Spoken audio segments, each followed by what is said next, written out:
This is Greater MSP Business with Cindy Brucato. Hello everyone. There's a new kid in town for cable entertainment. CenturyLink, the company that many people know for telecommunications, is now offering Prism TV.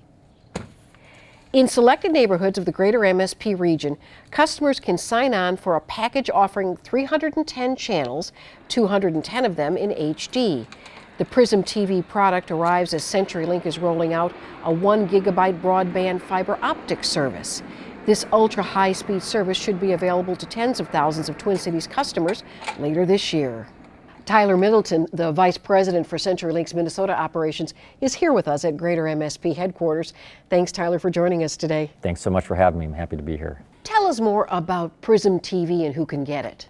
Well, Prism TV is an exciting new service that CenturyLink's bringing to the Twin Cities metropolitan area, and it's a cable-like service. It has some of the things you'd expect in terms of full channel lineups, but it also has some pretty cool new things. For example, it has a wireless set-top box, so instead of traditionally having to be tethered to wherever that jack might be behind the wrong couch in the living room, you now can take your television and move it wherever you'd like, or take it from the living room to the garage, out to the deck to watch a Twins game, for example. What kind of investment in infrastructure did CenturyLink have to make to get this process rolling?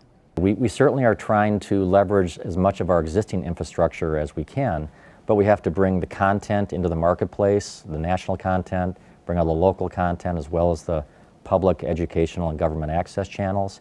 And then we're also rolling out a new 1 gigabit per second fiber network. The service can either work over that or over our existing network in certain places. I understand that you had to get approval from the city of Minneapolis to get Prism rolling. Why is that? For a wireline video provider, which is really in the cable industry, there's statutes that require you to receive a video franchise as defined by the National Cable Act. And so we are working with really all the communities and cable commissions throughout the Twin Cities to secure that franchise, and it's a process you go through in terms of public notice and public hearings. But we're very thankful the city of Minneapolis was the first to work with us and approve that ordinance that allows us to bring the service to the city of Minneapolis. Others are going to follow very soon. Okay, tell us about fiber optic. Now, as I understand it, this is a 1 gigabyte service. Well, one of the first things we should talk about is that those kinds of speeds are not new. They've been generally available. We've had Fortune 2000 businesses in the Twin Cities using 10 gigabits per second for 10 years. We've even got one doing 100 gigabits per second. But what hasn't been available is making that available to small and medium-sized businesses, and certainly to residential customers. So fiber optics is simply, it's literally glass that we build right to the side of a home or to a business, and it just has, one gigabit is 1,000 megabits, which is about 10 times the national average. So it's getting that capacity and that speed that everyone is crying for. Who will be the typical customer for this? Well, in the residential market, one of the things that's happening is it's referred to as the Internet of Things.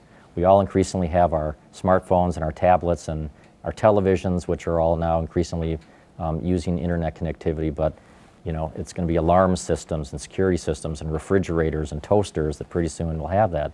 And as all the users in the house are consuming that, that's the one thing, it's just the collective addition of that. But there's also gamers, people who do a lot of video work, perhaps at-home workers who need that kind of capacity to run their businesses as well. Why is the rollout taking so much time? Well, it is a huge investment. It's over $100 million to kind of get things cranked up in the first phase of our project.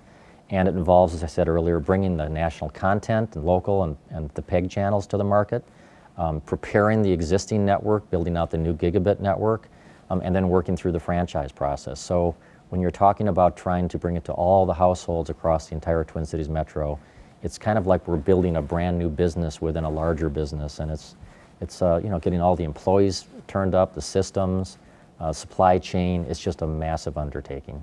Tyler Middleton from CenturyLink, thanks for being with us here today. Thanks for having me. I really appreciate it. And for Greater MSP Business, I'm Cindy Brucato.